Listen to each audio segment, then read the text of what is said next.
Faire un sac en cuir, un portefeuille, même à grande échelle, n'est pas une mince affaire. Dans les entreprises industrielles de la maroquinerie, le savoir-faire et les compétences techniques humaines tiennent une place prépondérante. Pour devenir ouvrier maroquinier, une formation est obligatoire pour apprendre les techniques de fabrication, affiner son geste et surtout approcher l'excellence. Durant ce film, nous allons découvrir les différentes facettes de la conception d'un article de maroquinerie. Tout commence avec un ou plusieurs stylistes, une feuille blanche et un crayon. Au fil de l'imagination, de la technique, l'objet va prendre forme sur le papier. Une fois le dessin étudié de manière approfondie, il sera transformé en patron. C'est aussi grâce à ce patron qu'on pourra mettre en place la gamme de montage. Les ateliers de maroquinerie reçoivent souvent les patrons réalisés en amont par les marques.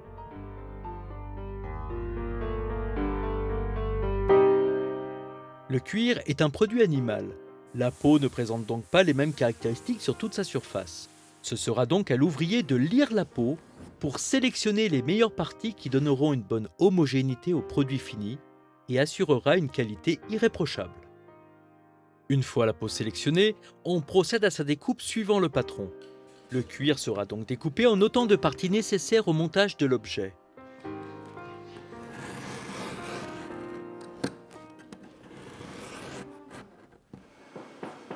Cette découpe peut se faire de plusieurs manières, à l'emporte-pièce avec une presse,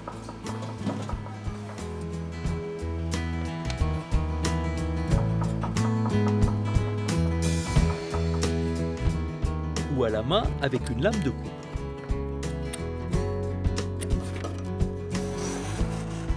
Avant le montage, une ou plusieurs opérations sont nécessaires. La refente est une opération effectuée sur une refendeuse. Elle consiste à amincir le cuir sur toute sa surface. Le parage du cuir est réalisé grâce à une pareuse. Cette opération sert à amincir la peau sur les bords pour faciliter les assemblages futurs et les rembordages.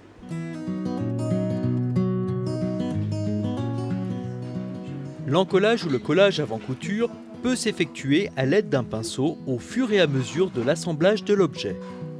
Il faut déposer un filet de colle sur les bords dans le cas du montage bord à bord ou étaler de la colle sur toute la surface dans le cas des cuirs contre-collés. Sur ces derniers, on peut pratiquer la surcoupe à la main ou en usine. Le filetage désigne l'opération de réalisation d'un liseré esthétique parallèle à la tranche. Cette opération s'effectue au fer à fileter ou peut être aussi mécanisée.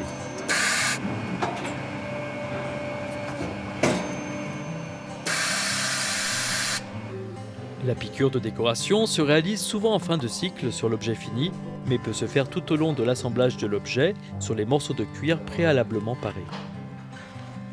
L'objet prendra forme en suivant scrupuleusement la gamme de montage. Pour cela, on met en position réelle tous les éléments coupés et traités au préalable.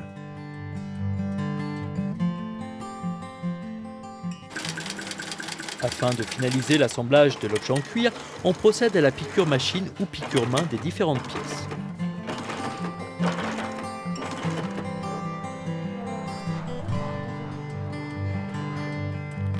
Cette étape est précise car, comme mentionné dans le dossier technique, elle implique un respect parfait de la longueur et du type de point, de l'épaisseur du fil, de la taille de l'aiguille et de la largeur de la couture.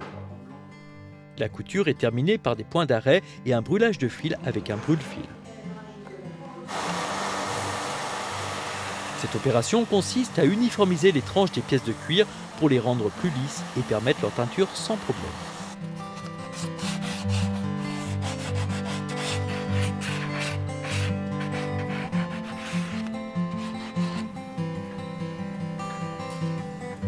La teinture des tranches est faite à la tige ou de manière semi-automatisée par pistolet ou rouleau.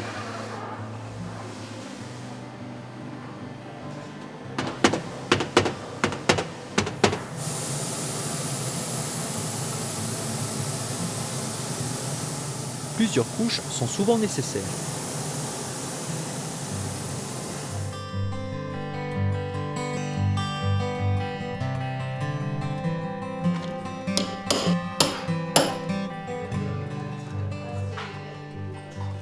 Les finitions permettent la pose de bijouterie et accessoires, tels les boucles, les pressions ou les fermoirs, et aussi de doublures intérieures en textile par exemple. Le bichonnage consiste en un lustrage à l'aide d'un chiffon doux afin de faire ressortir tout le brillant du cuir. C'est la toute dernière étape sur le produit fini. Le contrôle qualité est opéré tout au long du processus de fabrication, de la conception du patron au bichonnage de l'objet fini. L'objectif est d'obtenir 100% de produits premier choix en fin de production. C'est grâce à ce travail d'orfèvre que le cuir devient un produit de luxe avec un savoir-faire reconnu. Les entreprises de maroquinerie auvergnate recrutent. L'exigence du métier nécessite du personnel qualifié. Formez-vous!